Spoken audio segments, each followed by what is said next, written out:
Chères fraîcheuses, bonjour. Aujourd'hui n'est pas un jour comme les autres et vous allez comprendre pourquoi. Lundi avec Adrien, rendez-vous comme chaque semaine au studio. Et là, je le revois encore arpentant la pièce, marchant de gauche à droite et de droite à gauche. Les idées qui fourmillent sous cette chevelure hirsute. Ah là là, qu'il est beau quand il crée, je vous jure, faut le voir pour le croire. Bref, je m'égare. Et soudain, il se retourne vers moi. Ah! Quoi, je lui dis. Ah, j'ai envie d'inviter plein de monde. Je veux faire quelque chose de grand.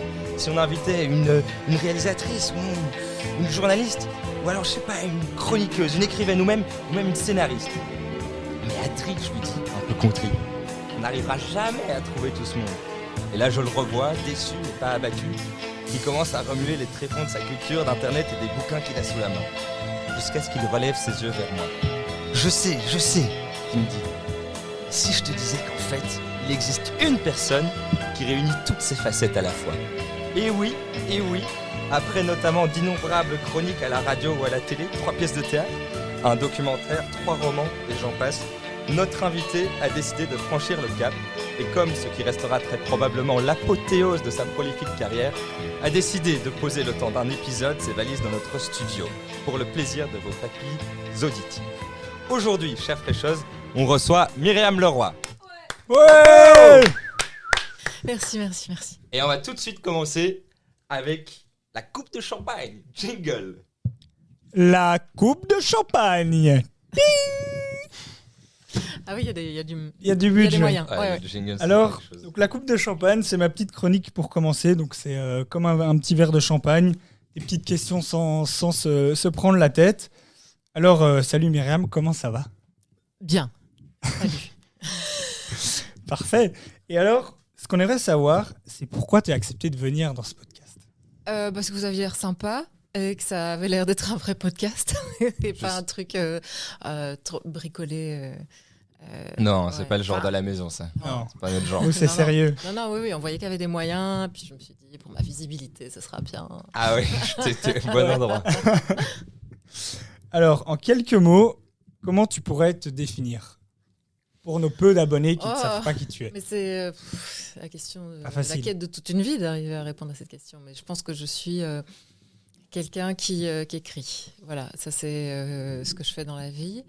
Et parmi les traits qui me caractérisent le plus, je pense qu'il y a l'angoisse. C'est joyeux jusqu'à présent. L'angoisse et l'envie. Ouais, parce que C'est j'ai pas envie de mal. faire plein de trucs, mais j'angoisse aussi très souvent. Voilà. Comme tout le monde, au final. Non, je pense que j'ai un master en Master anxiété en- quand même. Ah ouais À côté ouais, du ouais. master en journalisme. Ouais. Je veux dire, j'arrive quand même à émouvoir mes psys à l'énoncé de mes problèmes. Hein. Ah Donc, oui. ça, c'est pas donné à tout le monde. C'est très Hein. fort. Faire pleurer ses psys. Et alors, donc voilà, c'était la fin de la coupe de champagne. Et t'avais bien bossé. Donc j'avais bien Ouais. bossé. On n'a pas Passons. trinqué. Ah non. Ah, on n'a pas trinqué. Santé. Et on au peut dire champagne. qu'on n'a pas mis du vrai champagne dedans. On peut peut dire. le dire.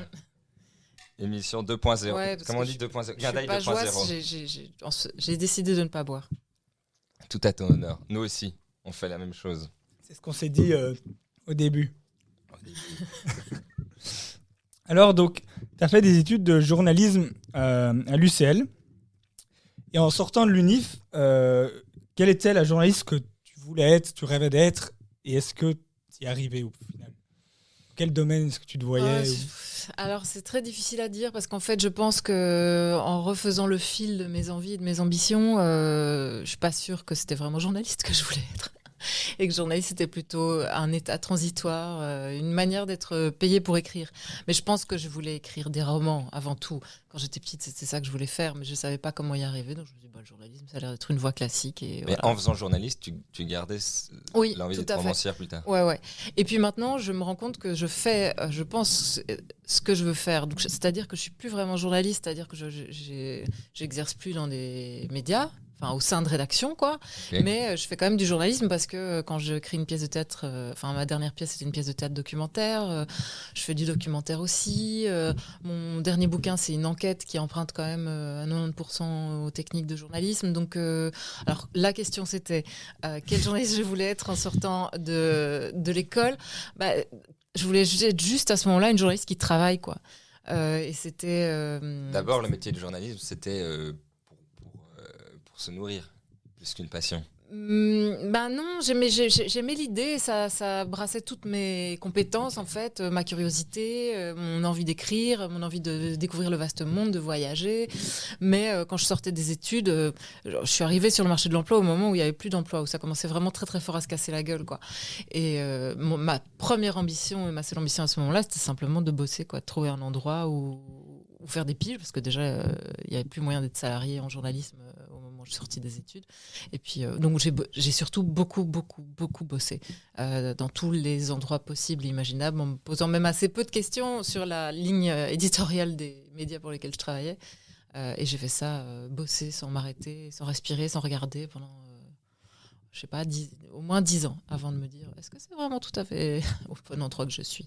Pas sûr. Mais justement, dans ton dernier roman, donc Le mystère de la femme sans tête, tu parles un peu de tes expériences en tant que journaliste et notamment d'un passage dans une rubrique People. Non, là, ça, j'ai un peu modifié. Ok. Ouais, parce que le but n'était pas d'attirer l'opprobre sur les gens qui ont participé à cette scène. Je raconte dans ce bouquin une scène d'humiliation vécue dans l'univers professionnel, mais tout est... Et la plupart du temps exact, c'est un livre plutôt de non-fiction en fait, mais cette partie-là, voilà, j'ai un tout petit peu décalé du réel, donc moi je faisais plutôt les pages télé, donc là la narratrice elle fait les pages people, la narratrice elle convoitait les pages politiques, moi je voulais faire des pages cinéma, voilà. Ok, mais en tout cas dans le passage auquel je pense, tu interroges un peu la différence de traitement qu'il y avait entre les femmes et les hommes journalistes, et on se demandait est-ce que les choses évoluent, est-ce que les choses vont dans le bon sens à ce niveau-là, dans le milieu du journalisme? Et comme j'ai un peu déserté les rédactions, j'ai du mal à me rendre compte, mais je n'ai pas l'impression que ça avance dans le bon sens. Alors c'est difficile pour moi de parler de ça sans tout à fait cracher dans la soupe et sans avoir l'air d'être une donneuse de leçons, surtout qu'il y a encore des médias avec lesquels je collabore et qui sont plutôt les mauvais élèves de la classe en matière de parité, mais les femmes sont de plus en plus invisibles. Les femmes parlantes, en tout cas dans les médias audiovisuels, quoi, parce que dans les médias de presse écrite, les signatures, c'est pas qu'elles sont non-genrées, mais c'est assez rare qu'on lise un article au prisme du genre de la personne qui le signe tout à la fin, quoi, tandis que quand on est en radio ou en télé, c'est l'interface, c'est la voix et le physique qui est la plupart du temps genré. Et donc dans ces médias-là, les femmes sont de moins en moins visibles et leur invisibilité elle-même est invisible parce que quand on alerte les chefs, ils disent ok, il n'y a pas de femme leaduse de tranche sur toute la journée. Ah oui, ok. Voilà, il y a une indifférence. En Belgique, il y a une indifférence quand même très très forte à ces problèmes, quoi. Donc non, j'ai pas l'impression que ça va mieux. C'est encore un point d'attention. Oui, et en plus comme il y a aussi de plus en plus un service après-vente à assurer quand on est visible ou audible, c'est-à-dire que on se tape la moitié des trolls d'internet qui nous attendent au tournant, quoi. Il y a beaucoup de femmes qui ont juste plus envie d'y aller. Et alors les chefs de rédaction disent mais enfin, comment ça se fait? On leur demande pourtant, mais elles sont réticentes. Elles disent elles sont réticentes parce qu'en fait il y a un prix à payer quand on s'expose. Quand on est une femme ou quand on n'est juste pas un homme qui porte une masculinité traditionnelle en bandoulière, quoi. Il y a un prix à payer et il y a aussi pas encore, en tout cas dans nos médias, de réflexion là-dessus. Il n'y a pas de community management qui est entraîné en fait à accueillir ce type de problématique. C'est-à-dire que quand il y a un gros raid de harcèlement qui s'abat sur une femme journaliste, personne ne sait comment réagir. Les community managers sont parfois même un peu responsables des raids de harcèlement sur les femmes journalistes en mettant en exergue en fait ce qui va être éruptif, ce qui est susceptible de générer du trafic, c'est aussi ce qui est susceptible de générer de la colère ou de la haine de la part des internautes. Enfin, donc il y a un truc qui est pas encore réfléchi. Donc il y a parfois presque une mise en avant. Oui. Moi, je me souviens d'une journaliste femme, grosse, qui en plus parle du vin, donc ce qui est un domaine traditionnellement dévolu aux hommes. En tout cas, c'est comme ça dans l'imaginaire collectif, qui disait quelque chose radicalement féministe. Et c'est ça qui a été mis en exergue par le community manager. Ok. Donc ça, c'est clairement, alors, tu sais déjà que tu cumules en fait des traits qui vont faire de toi une cible. Si en plus c'est ta phrase la plus polémique qui est mise en avant, alors que ça ne reflète même pas en fait la teneur de ta chronique, tu sais qu'en fait tu vas t'en prendre plein la gueule. Et là, pour moi, il y a un manque de, il y a une paresse intellectuelle. Et les community managers sont souvent jeunes, donc en fait c'est même pas à eux que j'en veux, c'est à la boîte qui ne réfléchit pas à ça, quoi. C'est quelque chose auquel je n'avais pas pensé, parce que dans ton documentaire, tu parles un peu de... Mais tu parles de ça sur les réseaux sociaux, que les contenus qui font réagir sont mis en avant, qui sont susceptibles d'être headlines, sont mis en avant, mais au sein même des rédactions, c'est pas quelque chose auquel on avait pensé. Non, mais c'est vraiment des impensés, quoi, pour l'instant. Bah, effectivement. Voilà, merci pour tes réponses. On va passer à la fin à la fraîche, je pense. Ouais. Je vous ai un peu cassé l'ambiance, j'ai l'impression. Non, c'est ce qu'il faut. Mais c'est parfait. C'est excellent. On passe des questions sérieuses. En plus, c'est des sujets qu'on n'a pas du tout couverts encore dans le podcast, donc c'est trop bien. C'est nickel. Adri, tu peux lancer le jingle. Merde, c'est pas celui-là. Tu t'es trompé. Je me suis trompé. Excusez-moi. Donc c'est long, Lafont à la fraîche. Lafont à la fraîche.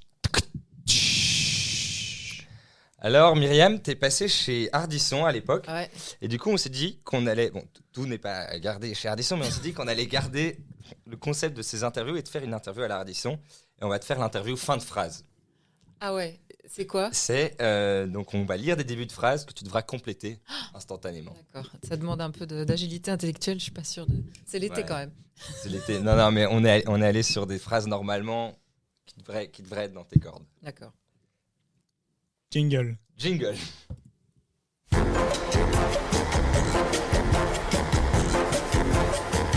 On va faire l'interview fin de phrase. C'est brillantissime. Hello, je m'appelle Myriam Leroy, mais mes amis m'appellent... Mimi, tatami. Beaucoup de tatami. Si je n'avais pas été journaliste, j'aurais... Je sais pas, fait autre chose dans la vie de plus rémunérateur, plus gratifiant. Dans mon temps libre, je fais procrastine, voilà. Parfois, j'aime aussi aller au cinéma. D'ailleurs, récemment, j'ai vu... Ah, j'ai vu le Comte de Monte Cristo. Moi aussi. Ouais, je pensais que ça allait être du hate watching et que j'allais voir la nullité que les autres n'avaient pas vue. Et en fait, j'ai kiffé. Je trouve ça super chouette. C'était la suite de la phrase et j'ai du coup kiffé. Ouais. Et moi aussi. Ce qui est bien avec ce podcast, c'est que vous avez l'air chouette. Waouh, la sincérité dans la voix. Durant ma carrière, j'ai fait de nombreuses interviews. J'ai d'ailleurs eu la chance de me chamailler avec Dieudonné et Marine Le Pen, épisode dont je garde... une légère nausée. Sympa. Mon dernier à fond remonte à... Oula, mon dernier à fond, c'était quand ? Mais c'était il n'y a pas si longtemps, c'est pour ça que je ne bois pas aujourd'hui, c'est parce que je me suis dit... Ça remettre de la fond. Ouais, il y a eu beaucoup d'à fond, merde. 10 minutes. Mais je me rappelle même plus, ouais, ça a niqué mes neurones. Il n'y a plus de souvenirs, c'est souvent bon signe ça. Ouais. Le plus gros projet qu'il me reste à accomplir, c'est... Oh, j'aimerais bien réaliser un film, mais c'est pas simple. Nous, on est dispo. Hein. S'il faut les figurants... en figuration, d'accord. Ouais, même rôle principal, on est dispo aussi. Okay, c'est bien. On vérifiera dans notre agenda, mais ça devrait aller. Non, j'ai déjà regardé, on est bon. Ouais, dispo pour ces dates-là. C'est la fin de La Fond à la Fraîche. Qui a été réalisé brillamment réalisé. Myriam, en 2021, tu réalises ton documentaire, tu co-réalises avec Florence Hainaut le documentaire #salepute, qui parle du cyberharcèlement subi par les femmes. Tu abordes plusieurs sujets, on avait pas mal de questions à te poser, on a dû faire une sélection. Moi, je voulais te poser une question. Donc, tu parles de l'accueil des victimes par la police et par les institutions judiciaires, notamment, qui sont un peu à la traîne. Légèrement, on peut le dire comme ça. Légèrement à la traîne. Quelles sont les solutions à mettre en place et est-ce qu'elles sont en train d'être implémentées ? Alors, elles ne sont pas du tout en train d'être implémentées. Et pour moi, la seule solution à mettre en place, c'est de changer la loi pour pouvoir poursuivre les auteurs de harcèlement. Parce qu'aujourd'hui, en Belgique, je vous la fais courte, mais tous les internautes, tout le monde tous les gens qui écrivent sur les réseaux sociaux, qui produisent des écrits publics, sont considérés comme des journalistes et protégés comme des journalistes. Et la presse est très bien protégée en Belgique, ce qui est plutôt une bonne nouvelle. Donc c'est très très très compliqué, voire impossible de poursuivre un journaliste en correctionnel. Mais donc c'est très très très compliqué, voire impossible de poursuivre Toto 69 qui te traite de pute toute la journée en correctionnel aussi. Ouais. Mais Donc parce la qu'il police parce qu'il est considéré comme journaliste. Ouais. il est considéré- dès qu'on émet Oui, parce que la un loi avis. date de 1800, de la Ouais, c'est Constitution en Donc, fait, quand il y date avait de pas la encore Constitution de la Internet. Belgique. Oui, c'est ça. Donc les lois sont pas modernisées et en fait il n'y a pas du tout de volonté politique de les moderniser. On pourrait, enfin voilà, la Constitution là, elle est accessible à modification, mais ça va probablement pas se faire. Enfin, Ah, mais c'est un article de la Constitution qui veut Ouais, changer en fait, c'est l'article 150 qu'il faudrait changer Ok. et qui permettent de sortir du délit de presse, si tu veux, donc du privilège de juridiction des écrits publics, des choses comme le sexisme ou l'homophobie. Pour l'instant, il y a le racisme et l'antisémitisme qui sont sortis du délit de presse et ça peut être poursuivi sans problème en correctionnel.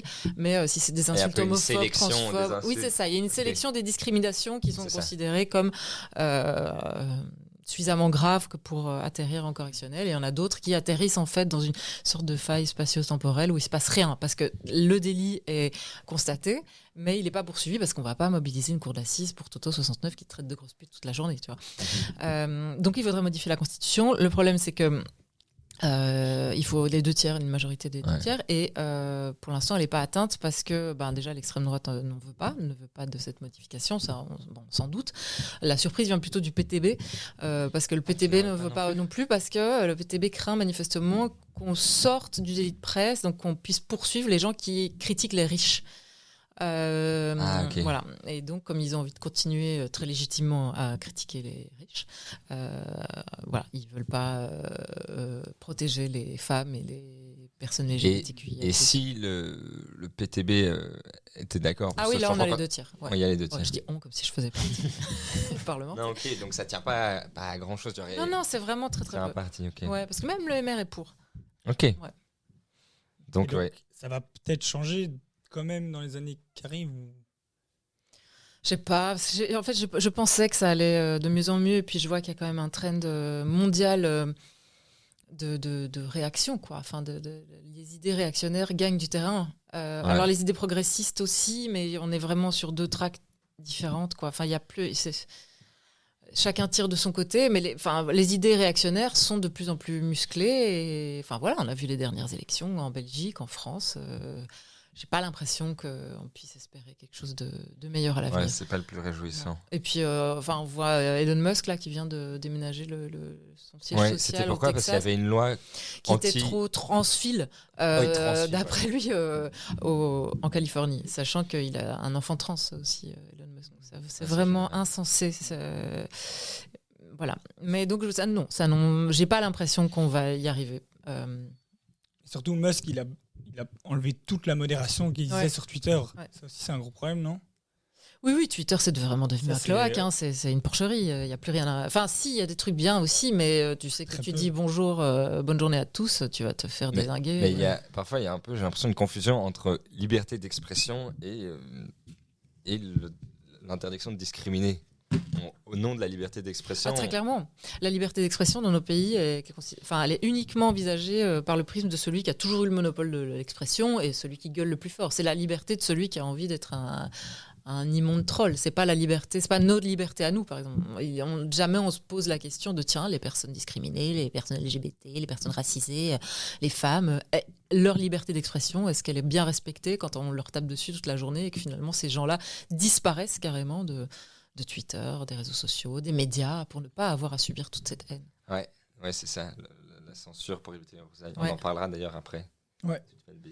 Par contre, j'ai remarqué qu'on a oublié de trinquer. Et on Ouais. a surtout que 2 verres. Mais c'est pas grave, moi je vais trinquer à la bouteille. Tu vas trinquer à la bouteille. Ok, super. Ça ira. Ah oui, je vais quand même le dire. Donc, on est accompagné par Brussels Beer Project pour cette saison 2. Et aujourd'hui, on déguste la Picobello, qui est une bière qu'ils ont créée sans alcool. Elle est hyper bonne. Je Je confirme. la connais bien. On l'a pas Ouais, payé. oui. On l'a pas payé pour dire ça. Non, c'est vrai, elle est hyper bonne. Santé. Santé. Mais il y a des brasseurs qui font des bières sans alcool atroces. Mais ça, c'est impressionnant parce que si on Par n'avait pas dit que exemple. c'était sans alcool. Ouais, Tout de c'est- suite, 3 noms de bières sans alcool ignobles. Ah oui, la euh, tier list. Ouais, ouais. Non, Ça, non. on fait un réel Instagram. La shit list de bières sans alcool.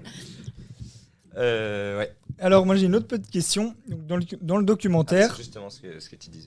il y a Nadia Dame qui dit « Ferme ta gueule si tu veux dormir ». Est-ce que toi, tu t'es déjà censuré par peur des représailles? Oui. Ouais, je me regarde parler, je me regarde écrire, je me regarde poster sur les réseaux sociaux. Avant, tout ce que je postais sur les réseaux, c'était politique. Maintenant, une fois sur deux, c'est mon chien, quoi. Mais j'y reviens, Et en là, il y a fait. moins de représailles que quand c'est politique. Beaucoup moins, ouais. Il y en a Non, quand mais même j'y ou pas? reviens. Non, des représailles quand on pose son chien, non. A priori, Bon, c'est plutôt d'accord. rassembleur. Les gens aiment les chiens. Mais j'y reviens. En fait, j'en ai marre j'en ai marre de sortir les caméras d'autosurveillance tout le temps. Donc là, je sais pas. Je suis en mode, on s'en fout. Ouais. Foutu pour foutu, racontons ce qu'on veut, quoi. Ouais, mais t'arrives à être imperméable aux messages que tu peux recevoir ou... J'imagine que c'est compliqué quand même. Ça dépend.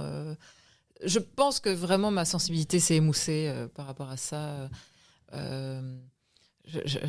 C'est marrant parce que j'ai trouvé ce matin dans mes archives, je sais pas comment je suis tombée là-dessus, je crois que j'ai dû taper un mot-clé pour trouver un vieil article. Et puis, en fait, j'ai vu que c'était Renaud Mas, qui est un prof de l'ULB, qui disait Myriam Leroy et Florence Henault, donc ma co-réalisatrice, se prennent encore une énorme shitstorm de la part des mascus de Twitter. Et je regardais la date et je dis ah ouais, j'avais complètement oublié cette énorme shitstorm. Ah ouais. Et Donc donc ça j'en touche suis... moins Oui, que ce que ça aurait mais pu en fait toucher c'est à ça qui est triste, c'est que j'ai l'impression que même mon docu, il est un peu vieilli dans le sens où quand je vais par exemple le montrer dans des écoles, de plus en plus les élèves me disent ouais, et alors, c'est comme ça, c'est la vie, c'est comme ça que ça se passe, ouais. Enfin, il y a une puisque accoutumance il y a un une... peu Ouais, il y a à presque la une haine, indifférence. cyber-haine. Ouais, parce qu'ils sont nés dedans. Ouais. Et moi, je faisais un refus, quoi. Et maintenant, c'est un peu triste à dire, mais je pense que je fais plus refus parce que je me dis, je suis trop seule à refuser. Ouais. Et ça n'a pas l'air d'aller dans un... Mais j'ai beaucoup alerté, c'est bon, je pense que ma part du travail est faite. Et puis j'ai autre chose à faire dans la vie que de faire attention à la violence. Enfin, voilà, je veux pas caricaturer mon combat, hein, c'est pas ça, mais il y a autre chose à faire dans la vie aussi que combattre, quoi. Même si ça fait un peu partie de ma nature, mais j'ai envie de faire... voilà. Donc tant pis. Enfin, tant pis. Et Non, donc le pas du combat, tout, tant est, pis, combat est loin d'être gagné, quoi. mais je pense qu'il y a un autre angle. Enfin, je dois l'attaquer par un autre angle et avec une autre philosophie. Ok. Peut-être par l'humour, j'en sais rien. Mais c'est pas encore très construit, comme vous le voyez. C'est un peu confus ce que je raconte. Alors, il faut savoir que nous aussi, rien à voir avec ton niveau d'harcèlement, nous aussi on reçoit des messages pas très sympas Ah ouais à la fraîche. Aïe, aïe. Et vous savez quoi, j'en ai marre. C'est la goutte d'eau, donc je vais le balancer et on va l'écouter. Non. Si on le balance, j'en prends un au hasard. Ouais, je vous envoie ce vocal là, parce que je viens d'écouter le dernier épisode que vous avez sorti. Juste horrible. 50 minutes de perdu pour de bon dans ma vie. En particulier l'animateur avec ses cheveux bouclés, ses cheveux noirs bouclés un peu plus petits que l'autre. Insupportable. Et une Vachement voix visé, quand tout même. aussi insupportable que son personnage. En plus, il paraît qu'il doit encore 50 €. Enfin, il est tout le temps en négatif sur le Tricom. D'ailleurs, je viens d'aller vérifier. Ouais. Enfin, je veux dire, Il a des- une source très sûre du dossier il a des bonnes sources. me l'a dit. Oh. Je peux vraiment vous confirmer ça. Il doit énormément d'argent à l'autre. Au moins le message est passé. Bizarre. Ouais. Comme ouais. ça, T'es il sûr est que au c'est un courant. auditeur anonyme, ça? Ouais, j'ai pris au hasard dans les messages Instagram. On vérifiera, Ouais. j'irai voir quand même le message. Ça Ouais, va. un peu louche. Belle technique de Très travestissement visé. de la voix. Hein. Si t'as un truc C'est à me habile. dire, Hein je suis là. Hein. Pas du tout. T'as un truc à me dire? Je vois pas de quoi tu parles. Allez, tout de suite. Ah, on va t'enchaînes, là. passer- Hein T'enchaînes. Oh, on en reparlera. Tout de suite, on passe au shot d'Adri. C'est le shot d'Adri. Voilà, c'est tout. Fin des jingles. Il n'y a pas de petit bruit de bouche, c'est Impressionnant. dommage. Alors, le shot d'Adri, voilà, c'est là où j'ai ma carte blanche, où il a Là où plus je son mot. stresse un peu. Je suis toujours moins serein. Myriam, je dois faire une petite confidence. Ouais. Quand il m'a parlé de Myriam Leroy, Tu savais pas qui c'était. non, Voilà. Ouais. Tu non. peux nous le dire. Pire, il m'a dit Myriam Leroy, moi j'ai compris le roi. Je pensais qu'on recevait le roi. C'est pour ça la Brabançonne tout à l'heure. C'est ça. Ah, c'est ça. Donc j'avais plein d'infos sur lui. J'ai dû faire une chronique ce matin en vitesse. Donc j'ai décidé de faire une chronique intitulée Myriam le roi ou les deux. Ok. C'est quand même un hommage à Burger C'est Quiz. un hommage à Faut le Burger dire. Quiz. Ouais. Donc je vais donner une phrase. Tu vas me dire si c'est Myriam le roi ou les deux. Ouais. Est-ce que tu as compris? Oui, je crois, j'espère. Est-ce qu'on a une petite musique d'ambiance ou pas? J'espère que je t'ai pas mis dans la sauce là. Non, on n'a pas de musique. Non, on cuttera ça au montage. Ouais. Alors, admire Barack Obama. Myriam Leroy. Leroy, je sais pas. Est financé par nos impôts. Le roi. C'est clasher avec Dieudonné. Myriam Leroy. A déjà été sur le trône. Les deux. A reçu une Légion d'honneur. Ah, Myriam Leroy. Et les deux. Et le roi. Le roi aussi. Ouais. Ouais. Allez. Le roi aussi. Mais il y a plusieurs grades, j'ai vu, dans la Légion d'honneur. Quoi, le Philippe, là, il a reçu une Et légende. Philippe, là. il a reçu Le en, petit Philippe, là. en 2023. Non, ça c'est toi en 2023. Oui, ça c'est moi. Et Philippe l'a reçu aussi. Ah ouais. En quelle année? Ouais, J'imagine qu'il n'était pas petit chevalier, enfin chevaleresse comme il moi. a eu petit chevalier de la Légion d'honneur. Nous, on l'a pas encore eu. Ça arrive. On regarde les spams. Mais ouais. Ouais. Faut qu'on regarde nos demandes de messages. En général, ça arrive par courrier papier, donc faut Ah, demander à vos j'ai pas- parents. avec la de relever votre technologie, boîte aux lettres. maintenant. Ouais. J'ai pas relevé récemment la boîte aux lettres, ça doit être ça. Est extrêmement riche. Le roi. C'est déjà fait insulter sur Internet. Le 2. A tourné dans un documentaire. Les deux. Aime les coupes de champagne. Les deux. Et ne risque pas de se faire virer de son job. Bon, les deux, puisque quand on n'a pas vraiment de patron, Ouais, c'est moins en ce qui me compliqué. concerne, on ne peut pas vraiment se faire virer. Et voilà, c'est la fin du shot d'Adri. Et Voilà. pas mal. Il est pas mal. Pas mal, elle. J'ai essayé de me débrouiller avec le temps que j'avais. Très forte. T'as bien rebondi. Myriam, on va parler maintenant de ton dernier roman qui s'intitule Le mystère de la femme sans tête. D'ailleurs, il faudra que tu nous fasses une dédicace pour le roman. Dans ce livre, dans ce roman, tu racontes l'histoire de Marina Shafrov, qui est une résistante russe qui vivait en Ouais. Belgique. Et tu te mets parfois en parallèle l'histoire de cette résistance avec ton histoire. Mhm. Et dans ces passages, tu décides d'utiliser le tu plutôt que le Ouais. je, par exemple, ce qui m'a frappé. Et on peut notamment lire, ouvrez les guillemets, et tu juges sans attendre que la ramener à la vie, c'est te réanimer. Alors la question qu'on voulait te poser, c'est est-ce que raconter l'histoire de Marina Shafrov était un besoin de te réanimer, un moyen de t'adresser à toi-même, une injonction à la révolte? Oui, très certainement. En tout cas, une manière de vivre un peu par procuration des émotions de colère, enfin motorisées, quoi, une sorte de feu qui me semblait que cette femme portait en elle. Ouais, ça a été très très bienfaisant pour moi d'écrire sur elle. Ouais. Une sorte de, comment on dit, exutoire, non, comment on dit? Ouais, peut-être une catharsis. Catharsis, je cherchais le mot. J'avais le mot aussi. Ouais. Je voulais juste pas le dire. Non, ok, intéressant. Oui, bah en fait, bon alors Marina Shafrov, j'ai découvert son histoire en découvrant sa tombe. Moi, je savais pas qui c'était, mais en fait, presque personne ne sait qui c'est. Enfin, ne savait, puisque maintenant tout le monde le sait. Maintenant, grâce à tout moi. le monde en parle. J'étais dans le Ouais, métro. oh là là, Voilà. ça n'arrête pas. Et c'est donc une mère de famille de 33 ans qui... cette version est sujette à interprétation aussi, mais bon, soit je vous la donne comme elle. Elle est sortie dans la rue avec un petit couteau et elle a poignardé un fonctionnaire d'occupation en 1941. Et elle s'est rendue une semaine plus tard, foutu pour foutu, en poignardant un deuxième. Donc elle a été déportée à la prison pour femmes de Cologne et elle a été décapitée à la hache. Voilà, mère de famille de 2 petits garçons. Décapité à la hache. À la C'est hache, quand même ouais. barbare. Ouais. Mais bon, alors c'est pas la hache pour élaguer les arbres de ton jardin, hein, c'est des haches spéciales décapitation. Ah, alors C'est ça des- va. Sympa. Non, elles ont On une les certaine, il y a pardonne. une certaine esthétique, et puis voilà, elles sont plus grandes. Enfin, tu vois, ils doivent pouvoir embrasser. Hein. Ils ont réfléchi la conception. Tout à fait. Et donc, c'est une femme qui d'une manière ou d'une autre, en tout cas, fait un énorme pied de nez à sa condition, à la manière dont on traitait les femmes, à la manière dont on traitait les étrangers, les personnes d'origine immigrée. Enfin, c'était une anomalie à tout point de vue. Et elle s'est autorisée des trucs que personne s'autorise. Donc, pour moi, c'était peut-être pas un modèle, mais en tout cas, elle était porteuse d'une émotion que j'avais très, très envie de traverser à cette époque-là. Ouais. Et c'est assez fou, pour rebondir, dont tu parlais sur ce roman qui t'a fait beaucoup de bien, si j'ai bien compris. Ouais. C'est assez fou comme dans ce roman, tu expliques, sans trop spoiler, comme tu semblais prédestiné à écrire sur l'histoire de Marina, parce qu'il y a plein d'éléments pendant que tu écrivais ce roman qui t'ont mis en relation avec des personnes que Marina avait pu côtoyer. Oui, il y avait des hasards de dingue tout le temps. Donc au départ, moi, je découvre son histoire, je me dis, bon, ça a l'air super passionnant, mais je suis pas historienne. Je connais presque rien à la Seconde Guerre mondiale, à l'histoire de la Résistance. C'est certainement pas à moi de m'emparer de cette histoire. Je me souviens même que je m'étais dit, tiens, peut-être que Thomas Gunzig pourrait le faire, ou je devrais donner cette idée à telle ou telle autrice ou tel auteur. Et puis en fait, à force d'avoir des hasards et des wake-up calls, comme si j'avais l'impression que Marina venait tout le temps se rappeler à mon bon souvenir.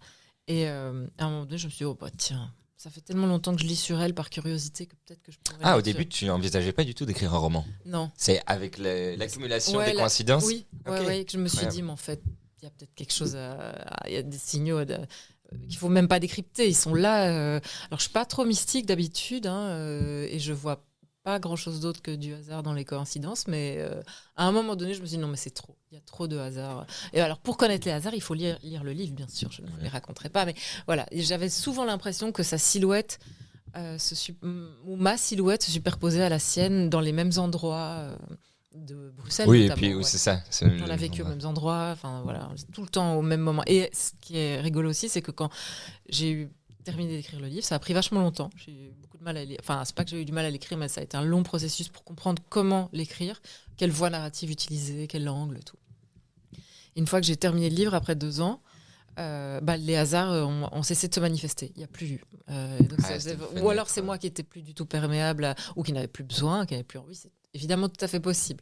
Mais j'ai l'impression qu'il y avait comme un canal de communication entre elle et moi, et que ce canal s'est interrompu. Voilà. Puisque les choses étaient écrites et qu'il n'y avait plus besoin finalement d'entretenir la conversation. Voilà, des petites choses comme ça que je me raconte et auxquelles je crois. Nous aussi. Moi, je me demandais par curiosité, l'écriture d'un roman comme celui-là, ça t'a mis combien de temps entre le moment où tu tombes sur la tombe 2 ans. 2 ans d'écriture. Ouais. De processus. 2 ans, oui, de processus d'écriture. Je laissé reposer aussi parce qu'à un moment donné, j'étais bloquée, je ne savais plus où aller avec cette histoire. C'est toujours le problème de la voie narrative pour moi. C'est vraiment ce qui me paralyse le plus longtemps. Parce que des bonnes histoires, j'en ai plein. Maintenant, comment les raconter? À qui les adresser? Qui est le narrateur, la narratrice? Est-ce qu'il ou elle est omniscient? Est-ce que... quelle temporalité? Parce que ça change tout, en fait. Si tu écris un livre au présent ou au passé simple, ça change absolument tout. Ça change pas juste le ton, ça change... toute la démarche est changée, quoi. Donc, il faut pas se louper. Et c'est pour ça que j'hésite. Je suis souvent longtemps dans le paddock avant d'allumer la voiture, quoi. Et en parlant d'histoire, dans les premières pages du livre, donc tu as mis en avant l'histoire avec un grand H, donc, est une fiction qui sert à comprendre le présent. En fonction du présent, le passé change. Ouais. Qu'est-ce que tu estimes que l'histoire qu'on apprend aujourd'hui devrait être racontée différemment ? Alors, ça fait longtemps que j'ai quitté les bancs de l'école, donc je ne sais pas comment l'histoire est racontée aujourd'hui. J'espère qu'elle est plus passionnante que quand moi j'étais à l'école secondaire ou même à l'UNIF. Et je crois qu'elle l'est. Je pense qu'il y a plein de moyens de s'abreuver d'histoire et que ce soit passionnant. J'ai fait la connaissance d'un youtubeur histoire, historien Yann Toucourt l'autre jour. Il s'appelle Yann Toucourt. Et je suis allée voir ce qu'il faisait. Et en fait, c'est hyper passionnant parce que c'est politique. C'est pas juste une question de dates et d'événements. Il y a une interprétation. Il y a une manière de dire les choses qui est quand même beaucoup plus au niveau du récepteur aujourd'hui. Alors peut-être que les profs n'y sont pas encore, j'en sais rien. Mais en tout cas, il y a moyen de parler d'histoire de manière plus passionnante et qui réveille en fait une sorte de feu en nous. Et c'est ça que Marina Shafrov, quand j'ai découvert son histoire, moi, elle a réveillé un truc en moi, une envie de savoir plus. Et à travers elle, j'ai eu envie de me documenter sur la Seconde Guerre mondiale, l'histoire de la résistance, de l'occupation en Belgique, alors que c'était vraiment une période qu'on m'avait apprise, désincarnée par les mouvements de troupes et les discours royaux et la question royale. Alors, je ne dis pas que ça n'a aucun intérêt, c'est pas ça, mais essayons de le raconter de manière à ce que les gens se sentent un peu concernés, qu'ils voient les parallèles qu'il y a à faire avec aujourd'hui. Oui, c'est ça. Donc même au niveau du contenu, changer ce qu'on raconte. Ouais. Et il y a plein de trucs qu'on m'a pas appris aussi. Moi, on m'a pas appris la colonisation, je sais pas, la guerre du Vietnam, à peine la guerre froide, enfin tous les trucs dont on hérite aujourd'hui. On nous les a pas racontés à l'école, donc c'est un regret. Ouais. Donc certainement, il y a certaines histoires, notamment celle de Marina, qui pourraient être racontées, je pense, effectivement, pour rendre l'histoire plus attrayante et puis pour servir le présent. Il y a des trucs, aujourd'hui, il y a plein de docus assez excitants qui emploient les techniques de narration des true crime et ce genre de trucs, mais il y a un bruit, non? Il y a un truc qui vibre, non? Il y a un téléphone qui sonne, je C'est crois. peut-être moi. Oui, c'est moi. On le dit pas. Oh, Adri! C'est moi, oh là là. Oui, Encore alors une galère. Oui, non, mais alors j'ai Oui, c'est pour un petit souci tournage. avec mon téléphone. C'est Notification. encore Pierre Ninet qui nous envoie veut venir dans le podcast. On lui a dit non. Non, c'est non. Je comprends pas. Son et vibration. Vibrer en mode silence. Il a entendu qu'on parlait de son film. Pas vibrer. Il a des droits. Sur à chaque fois qu'on dit Alors, Monte Cristo. Sachez que Pierre Ninet, je l'ai croisé il n'y a pas si longtemps dans un bar à Bruxelles. Quoi Ouais. Et pourquoi il ne nous répond pas, nous? Alors il faut aller. Mais alors le problème, je suis pas sûre qu'il y reviendra parce qu'il était chez Tarzan, donc à Ixelles, au Châtelain. C'est un bar à vin nature. Je vais aller tout le temps. Ouais. Genre, On va camper, en fait, on va prendre notre tente. Manifestement parce que il tournait les scènes de naufrage, enfin où il est dans l'eau. Vous voyez les scènes du Ah début oui, mais ça a été du tourné en Congo. Belgique. Ouais, à Vilvoorde. Ok. Parce qu'il y a la plus À grande Vilvoorde. piscine de cinéma Ouais. pour tourner des scènes Du monde. Oui, je crois, Ouais, ou c'est d'Europe. Enfin, Un voilà. truc assez fou. Et donc c'était pour ça. Donc la journée, il allait faire semblant de se noyer et de sauver une femme de la noyade à Vilvoorde. Et le soir, il se bourre la gueule au vin nature à Ixelles. Comment il va? Bah, il avait l'air super en tout cas. Ouais. Et quoi, il n'y avait pas d'attroupement? Il était là. En cool. fait, il était là, mais avec son entourage. Donc il y Ouais. a plein de gens qui le regardaient avec admiration, mais c'était ses amis ou les espèces d'acteurs. J'allais dire de seconde zone, c'est très mal. On va couper ça. Donc les acteurs de seconde Ses zone. amis ou des acteurs moins exposés dans le casting, voilà, qui étaient autour de lui, mais qui buvaient ses paroles. Lui était en mode gourou. Et c'était une scène, à mon avis, assez typique du Star System, Oh là là. du cinéma français. On n'a pas encore ça, nous. Bientôt. Ça arrive. Euh, Il y a peut-être des gens qui Pour disent vous. ah, je l'ai vu. Ouais. les gens nous vénèrent pas encore comme des gourous. Je l'ai Ah vu à ouais. Flagey au dans Belga- un bar, hier, je sais au Belga, pas. il y a quelqu'un qui m'a parlé d'Alain Fraîche. C'est vrai? C'est assez Quelqu'un fou. que tu connaissais? Non, c'est ça qui est dingue. Ah, mais c'est génial ça. Ça arrive Génial. très rarement, Ça, assez rarement pour qu'il faille le dire Ouais. au micro. Moi, C'est je me une vraie souviens de la anecdote. première fois où on m'a reconnu de toute ma vie. J'étais persuadée que mes potes avaient payé la personne et que c'était une sorte de blague ça, qu'on me nous. faisait. Quoi. Et non, c'était vraiment une personne qui me disait « Tu es Myriam Leroy ?» Ah oui, c'est moi, j'adore ce que tu fais. Oh. Mais c'était merveilleux. Je me souviens de son prénom, elle s'appelait Saskia. Voilà. Maintenant, t'as l'habitude. Dédicace à Saskia, en avis, il nous écoute. Ouais, bien sûr. Sûrement, ouais. Ah, quelle chance.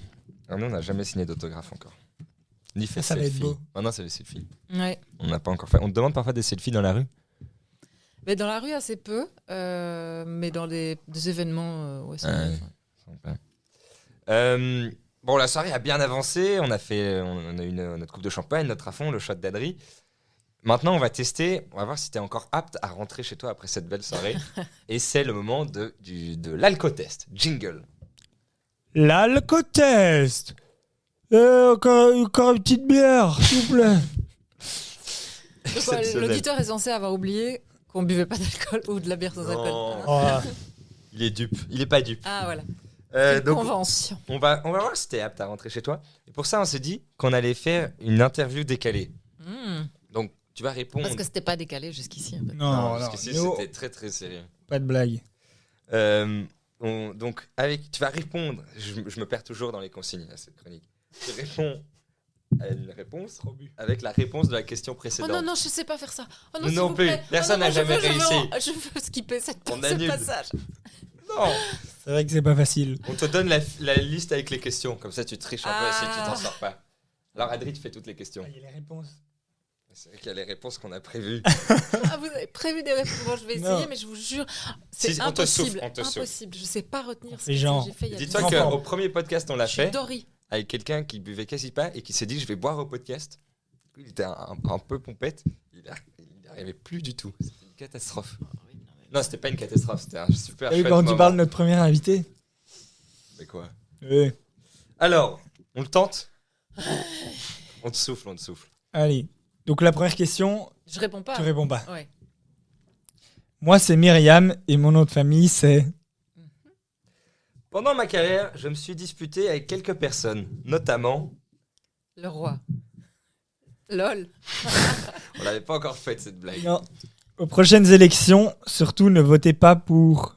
Marine Le Pen. Mon documentaire est toujours disponible en ligne. Il s'appelle... Georges-Louis Boucher.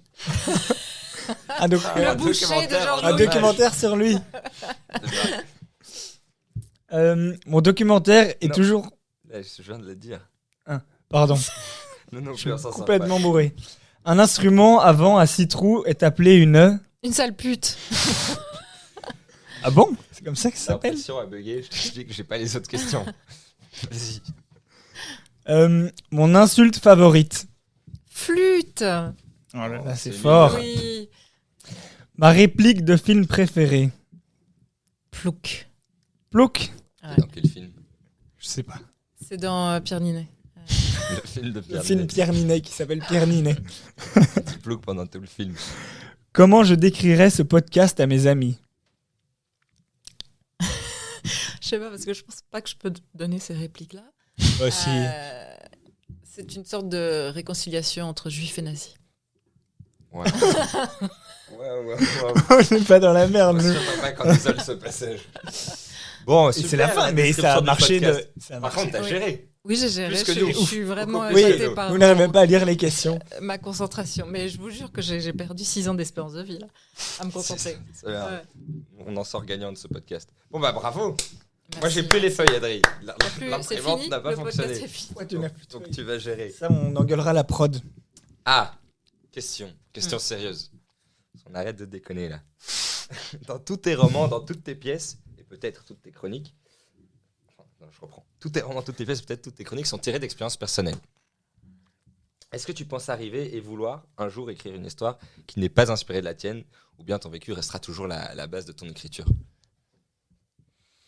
J'ai souvent eu envie de faire de la pure fiction, mais déjà, je pense que ça n'existe pas. Je pense que tu écris toujours à partir de ce que tu es, et de ce que tu as vécu, et de ce que tu as envie de dire, parce que ça te dévore et que ça fait obsession chez toi. Et puis, oui, finalement, pas sûre. Alors, j'ai envie de faire de la pure fiction parce que c'est moins d'emmerde à la sortie. Parce qu'il y a moins de gens qui croient se reconnaître et qui t'engueulent. T'as moins de représailles. Ok. Mais en même temps, moi, je trouve qu'il y a trop d'histoires intéressantes qui nous arrivent et qui ne sont pas racontées. Et voilà, je trouve ça intéressant de m'utiliser, enfin d'utiliser des choses vécues comme matériaux, comme glaise, quoi. Donc, pas sûr. En fait, même politiquement, je trouve que il y a des histoires manquantes et je peux en restituer quelques-unes. Et c'est peut-être ça ma mission. C'est Ouais. une mission. Tu disais les gens se reconnaissent. Au début, je pensais que tu parlais de se reconnaître dans l'histoire, mais c'est se reconnaître dans les personnages que tu Oui, décris. oui, oui. Ah ouais. T'as parfois des gens qui viennent t'en parler après. Pourquoi tu dis ça sur moi? Tout à fait. Ah, Et en cool. l'occurrence, moi j'ai toujours cru qu'on pouvait totalement s'inspirer du réel et faire ce qu'on. Enfin, j'ai souvent cru qu'on pouvait faire et dire ce qu'on voulait. Et parce que j'ai pas nécessairement de jugement de valeur. Enfin, tous les personnages de tous mes romans sont issus de moi. Parce que moi, j'écris que sur les sentiments que je connais, parce que je les ai ressentis. Et donc, quand il y a un personnage de méchant, je suis aussi ce méchant. Mais voilà, je m'octroyais une assez grande liberté pour les puiser dans des expériences vécues, des motifs ou des scènes, sans que ce soit parler de la personne qui m'accompagnait ou en face de laquelle j'étais à ce moment-là, quoi. Mais il y a des gens qui l'ont pris très très littéralement en disant je me suis reconnue dans les riches, hein, quand tu parles des riches, et qui m'insultent copieusement. Enfin, j'ai déjà reçu des trucs, mais d'une méchanceté absolue, qui m'ont vraiment qui m'ont traumatisée en fait. Et, Ouais. peut-être qu'un jour je raconterai, enfin sûrement, j'espère qu'un jour je raconterai tout ça parce que c'est intéressant. En citant les noms, les gens. Exactement. Bon, ils le mériteraient franchement à m'envoyer des trucs pareils. Comme celui C'est qu'on a encore- envoyé tout à l'heure. Là. Non, tu dois pas renvoyer. Non, je renvoie pas. Non, intéressant. La soirée touche à sa fin, là, tout doucement. Déjà, On a épuisé tout le stock d'alcool. après 45 minutes. Mais oui, je suis venue à Wezenbeek Open pour une soirée de 45 minutes. Non, c'est pas fini. pas Le fini. moment qui Il prend le reste- plus de temps. Il reste l'after. Hmm. Là, on a passé une bonne soirée. En plus, t'es apte à conduire. Oui. Donc, on va aller en after. Et là, je ne conduis pas, mais on peut appeler. On va aller en VTC. Uber en after. Ouais. Jingle. L'after. Mi. After un peu fatigué, là. Il est très On ose fatigué. tout. Hein. On ose tout. L'after, c'est un peu ta chronique. On t'a pas prévenu. Tu vas nous parler de ce que tu veux, et notamment de tes futurs projets et de recommandations culturelles. Ton régime alimentaire, tu nous en Ah Ah parlais. oui, tout, en On fait, n'a c'est pas une, parlé. c'est une salade tout. Tu dis Est-ce ce que que t'as tu pas veux eu le temps ou C'est pour l'occasion toi. de dire pendant le podcast. Ou tu t'en vas, si t'en as marre. Alors, je vais surtout parler de mon régime alimentaire. Hein, parce que ça me Ça semble va quelque chose d'un peu passionner les gens. concrète. Ouais. Donc, j'ai bu qu'une petite gorgée de cette bière pourtant délicieuse, Ça se sans prépare. alcool, parce que j'essaye de ne pas manger de glucides en ce moment. Et donc, je me nourris essentiellement de ce qu'il y a dans les coupelles là devant moi, c'est-à-dire de saucissons et de fromage, Ah, qu'est-ce qu'on reçoit bien les invités oui. quand même. On le savait. dans On a le fait but notre de enquête. nourrir mon cerveau de graisse. Voilà, en gros. Non, c'est un régime, c'est pas un régime, c'est un mode d'alimentation cétogène et le but c'est la clarté mentale. Ah, donc pour la être stabilité. clair mentalement, il faut manger du saucisson. Oui, mais alors à l'exception de Matin, midi, pratiquement soir. tout autre groupe alimentaire, quoi. Donc pas de fruits ou très peu, des baies. Ah, mais toi, t'es bon là. Je suis Adrien. bon, je Ouais, fais le même régime sans les, le savoir. Les légumes, Ah ouais. ça dépend lesquels. Genre les légumes racines plutôt pas, genre les carottes plutôt pas. Et un max de graisse en fait. C'est même pas de protéines, donc c'est On donc, n'est pas loin. de l'huile. Tu dois boire des bidons d'huile. Il y a beaucoup de gens qui Euh, font ce régime sans être au courant au final. Tout Pas à de fait. fruits, Et c'est pas de peut-être pour légumes. ça, cette ligne, cette peau, cette clarté mentale, mais Le ouais. muscle. ce muscle. C'est vrai que là, Ouais. maintenant, les gens ont la vidéo, ils vont pouvoir se rendre compte du Et ouais. physique d'Adrien. Puis Oui. 22 ans à régime. Mais peut-être, Régime qui sait, t'es cétogène. peut-être en cétose sans le savoir. Donc ça, c'est pour mon projet à très court terme. Mon projet, les autres projets, en fait, j'ai plein de trucs sur le feu, mais je suis suspendue à des décisions de commission, On peut de pas, jury, on peut de pas machin. spoiler. Oui. En fait, par Ça, on exemple, peut cut. j'ai écrit un livre Prends pour le scoop. enfants sur les enfants de donneurs anonymes. Donc, parce que moi, je suis une enfant de donneur anonyme et que c'est un sujet trop tabou. Et donc, j'avais envie de proposer un support où les parents, les enfants, voilà, pour parler de ce sujet, pour parler d'où tu viens, ton mode de conception et pas un mode hyper classique. Et voilà, qu'on puisse en parler sans gravité et sans pathos. Et donc j'ai écrit un texte, parce qu'en fait les enfants de donneurs sont hyper nombreux, mais ne sont pas vraiment recensés, quoi, parce qu'il y a quand même une certaine opacité autour de ce Ok. mode de conception. En Belgique ou En Belgique, général en France, partout ok. en fait. D'ailleurs la plupart des enfants de donneurs, c'est des donneurs danois. Donc, Ok. Ouais. Comment ça se fait? parce qu'il y a beaucoup de Danois qui donnent et que Parce que c'est il y a une rémunéré industrie là-bas. de la fertilité. Et puis que les Danois, souvent, donnent aussi accès à des éléments d'identification ou des éléments genre que chez nous, on ne met pas à disposition du public, c'est-à-dire couleur de cheveux, taille, poids, leur goût, leur diplôme, enfin voilà. Il y a plus, tu sais plus de Ah, trucs du sur le coup, donneur quand tu il est danois en sélectionnes, général. Ouais. Ok. Et donc j'ai écrit un livre pour enfants là-dessus, mais les éditeurs trouvent ça très beau, très poignant, magnifique. Avec cette voix-là. Oui, mais malheureusement le marché est trop petit. J'ai envie de dire, mais qu'est-ce que ça te coûte d'imprimer un livre pour enfants? Ça te coûte 1 euro en Slovaquie. Donc franchement, c'est pas un risque que tu prends. Tu risques pas de couler ta société si tu sors ça. Et en plus, politiquement, c'est un peu cool. Ça montre que, Ouais. ça te positionne de manière progressiste. Mais il y a aussi plein d'éditeurs qui trouvent que c'est trop tabou, justement. Voilà, on peut continuer à mettre ça sous un couvercle et ne pas en parler. Donc j'ai du mal à trouver Et puis, un éditeur. livre pour enfants, c'est un livre pour enfants, c'est ça que tu as c'est un écrit. livre pour enfants. C'est aussi et un qui- pari, peut-être. Ouais. C'est ça qui les rebute peut-être un peu, je sais pas. Je demande évidemment à des éditeurs spécialisés dans les livres pour enfants, mais c'est destiné à l'âge auquel les enfants sont censés être informés de leur conception. Ok. Et donc c'est pour les 6-10 ans, on va dire. Et ça, c'est c'est un public. Enfin voilà, c'est une histoire de marketing. J'ai pas bien compris. Mais... Voilà, donc moi, je me heurte beaucoup aux histoires de marketing. En ce moment, voilà, j'essaye juste que des jurés, des éditeurs, des commissions me donnent le feu vert pour passer à l'étape suivante. Donc, alors concrètement aussi à la rentrée, ça c'est le seul truc vraiment concret que j'ai pour l'instant. C'est je reviens beaucoup plus souvent à la radio pour faire des chroniques sur la première. Donc je reprends un vieux concept. On n'en a pas parlé, mais on Ça l'a s'appelle vu Myriam passer. Leroy n'aime pas. Et où, en gros, je dis du mal. Voilà, c'est un peu ça. Ah, de c'est nous. pas mal. Myriam n'aime pas ce Non, nous, podcast. ce serait C'est une ça. chronique spéciale. Madame Leroy a Oui. adoré. Pour Noël, Ah oui, ok. ce serait la magie de Noël. Ça renverse la perspective. Mais oui, c'est une chronique que tu faisais il y a quelques années sur Pure FM. Ouais. C'est ça que tu reprends.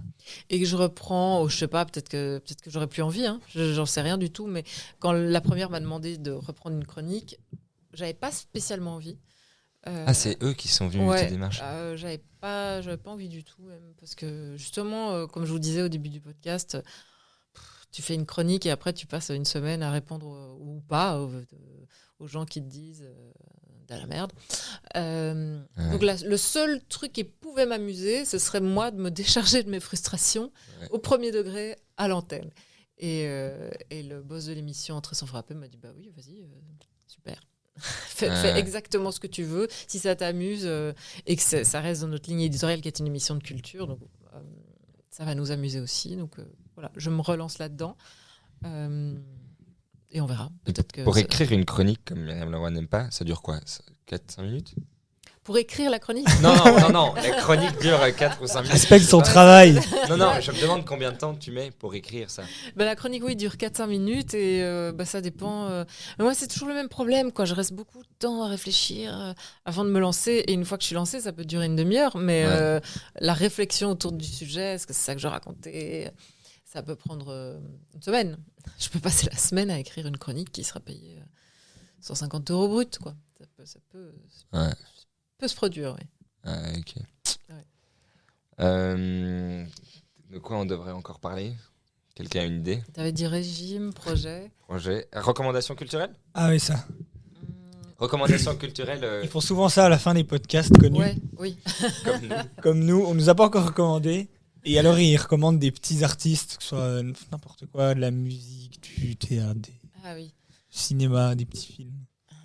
Le Comte de Monte Cristo. Ah, ça, ils en ont besoin. Ouais. Oui. Je crois que C'est là, un ils ont fait démarrage un peu difficile. Ouais. Tout j'ai à vu. fait.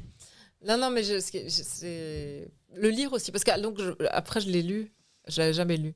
Après Et, le film? Oui, Ah, d'ailleurs, Mais c'est le- t'as déjà tout lu? oui. Wow. Mais je l'ai lu hyper rapidement parce que je cherchais des passages à mettre en exergue dans un projet de podcast, enfin soit. Projet aussi suspendu. encore un de plus sur le marché. Aussi suspendu au bon vouloir des producteurs. Et qu'est-ce que je disais? Et c'est vachement bien à l'écrit. C'est vraiment hyper intéressant, le Comte de Monte Cristo. Mais du coup, parce que- t'avais Pierre Ninet en tête quand tu voyais le compte de Non, Monte pas du Cristo. tout. Ah, c'est pas Non, mal. c'est bizarre. Non, parce que c'est vraiment old school, quoi, de la manière dont c'est agencé. Mais ce qui est hyper intéressant, c'est que c'est quasi que des dialogues. Il y a ok. chaque chapitre installe une scène, une arène en fait. Et puis c'est que des joutes en fait, de gens qui font des passes d'armes les uns avec les autres. Et sur la forme, c'est très inspirant. Voilà. Donc j'essaye de lire des trucs en ce moment aussi qui m'inspirent. Inspiration aussi. Il y a une série documentaire qui s'appelle Eloi, ELOI, donc c'est le prénom, la disparition de je sais plus quoi, parce que chaque épisode change de titre, mais c'est donc le récit en 6 épisodes par un réalisateur qui s'appelle Bruno Dupuis pour France 2, la disparition d'un jeune homme en Nouvelle-Zélande qui était là en échange Basé sur une scolaire. histoire vraie. Oui, en fait, c'est une histoire vraie, c'est un true crime, mais la manière dont c'est raconté, à partir des archives des lois, de ces archives de réseaux sociaux, c'est hyper inventif dans la forme. La narration est vraiment très, très spéciale et elle est hyper accrocheuse, addictive. L'histoire est très troublante. L'histoire est déjà très intéressante. Elle raconte... elle dit des choses sur la santé mentale des jeunes, quoi, qui est quand même un sujet très... très brûlant actuellement, sur la drogue, qui est aussi un sujet très brûlant actuellement. Et et sur les ratés de la police, en fait. C'est super. Alors, on voit beaucoup de true crime sur différentes plateformes qui mettent en scène des vigilantes, des sortes de détectives amateurs qui se substituent aux forces de l'ordre pour retrouver des disparus, des trucs comme ça. Mais ici, je trouve qu'il y a vraiment une façon de... Le réalisateur participe lui-même à l'enquête et notamment grâce aux réseaux sociaux du jeune homme et parvient très très rapidement en fait à recueillir beaucoup plus d'informations, beaucoup plus pertinentes que la police. Enfin, et donc sa démarche pose des questions sur en fait l'adéquation des techniques policières aujourd'hui où les recherches se font en mode physique, sans utiliser toutes les technologies à notre disposition. Enfin, c'est assez vertigineux le nombre de questions que ça pose. Donc ça s'appelle Éloi, disparition. Vous tapez Éloi, disparition, France/TV et vous sur YouTube. Et vous trouverez les 6 épisodes. C'est sur YouTube ? Ouais, les 6 épisodes de 25 minutes en libre accès. Et c'est le dernier truc que j'ai regardé qui m'a vraiment fait triper. Okay. Sinon, il y a des bouquins. Enfin, le dernier bouquin que j'ai adoré, c'est Yellowface de Rebecca Kuang, qui est une autrice américaine, je pense d'origine chinoise, qui raconte une sorte d'imposture littéraire, mais c'est hyper acide, hyper intelligent, hyper drôle, et c'est il y a un brin de méchanceté, de mauvaise foi et en même temps de commentaires sur l'époque et l'époque dans les contradictions entre on peut plus rien dire et on peut plus tout dire. Enfin, et ça s'appelle Yellowface. Yellowface, donc un peu comme Blackface, vous voyez, mais là, pour les personnes d'origine asiatique, quoi. Ok. Et c'est hyper bien. C'est vraiment le bouquin qui m'a le plus fait triper ces derniers. C'est un bouquin en anglais ? Non, c'est un bouquin en français. Enfin, il est écrit en anglais, il a été anglais. traduit. Et j'ai une copine anglophone qui a lu les deux. Et elle me dit que la version française est aussi bien, parce qu'elle est hyper bien traduite que la version anglaise, alors qu'elle est très dure en affaires. Ce genre de translation. Sympa. Bah, pas mal de recommandations. Ouais, mais il y a aussi ta propre pub. Ouais. T'as un podcast. Ah oui, non, mais alors le podcast, il n'y est pas encore. Moi, j'aimerais bien. Il y a Poupée Russe, par contre. Ouais, il y a Poupée Russe. podcast, Je parle de celui-là. Oui, il a déjà 1 an, mais je vous en prie, écoutez-le. Mais j'en ai Allez, écoutez. quelques-uns des podcasts. Hein. Sachez-le, les enfants. En 2010, en 2010, je lançais le premier ou deuxième podcast de Belgique francophone qui s'appelait Focus Store. Et à l'époque, les gens disaient mais le premier par ordre chronologique ou qui était premier en termes comme le premier, il était aussi le seul, donc il était logiquement, il triomphait. Et il était écouté par alors c'était pas dingo, hein, je veux dire, ça peut pas être pire que nous, hein. C'était genre 2000 auditeurs par épisode, mais on trouve ça très bien parce que de toute façon on n'avait pas beaucoup de vecteurs pour faire connaître le podcast, et c'était une sorte de Le Masque et la Plume, je sais pas si vous voyez l'émission de France Inter de débat culturel, mais avec les journalistes du magazine Focus, et c'était hyper chouette de faire ça. Mais donc voilà. Et encore disponible, c'est bien. Alors il y a peut-être, parce qu'il a été filmé à un moment donné, on a eu des moyens à un moment donné assez importants, donc il y a peut-être encore des trucs qui sont dispo sur YouTube. Et pas sur Spotify, du coup. Je pense que Spotify n'existait pas encore à l'époque où le podcast est né et mort. Ouais. Le titre du podcast ? Focus Store. Focus Store, ok, je vois. Et voilà, donc je vais peut-être revenir aux fondamentaux, et j'ai envie de me faire beaucoup plus de podcasts. C'est quand même un lieu de liberté. Si t'as besoin de conseils, nous on est dispo. Non, et pour te suivre, il y a les réseaux. Il y a Insta. Insta. Ouais, c'est tout. Ok. Et allez voir son documentaire, parce que nous on l'a regardé ensemble, du coup. On a vraiment kiffé. Ça vous a plu ? Vraiment, c'est cool. Plus c'est difficile de dire plaire avec un sujet. Oui. On passe pas un bon moment. Non, mais. Mais c'est intéressant. Oui, c'est ça que je voulais dire. non, oui, tout à fait. Non. On a regardé ça hier soir.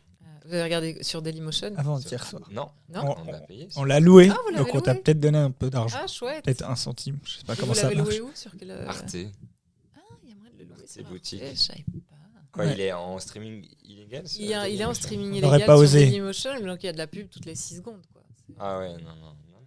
Non, nous, on l'a On a acheté. vu ça dans la règle de l'art. Ah, bah c'est gentil, merci. Mais ouais, non, c'est intéressant. Je pense qu'on arrive à la fin du podcast. Je pense qu'on arrive à la fin. Un tout grand merci d'être passé Bah, et merci d'avoir pour échangé avec l'invitation. nous. Voilà. Bisous les fraîchos. Ciao, ciao les fraîcheuses. Bisous. Salut. Pas mal. Très bien, très chouette. Ça va, ça a été. Oui, et pour vous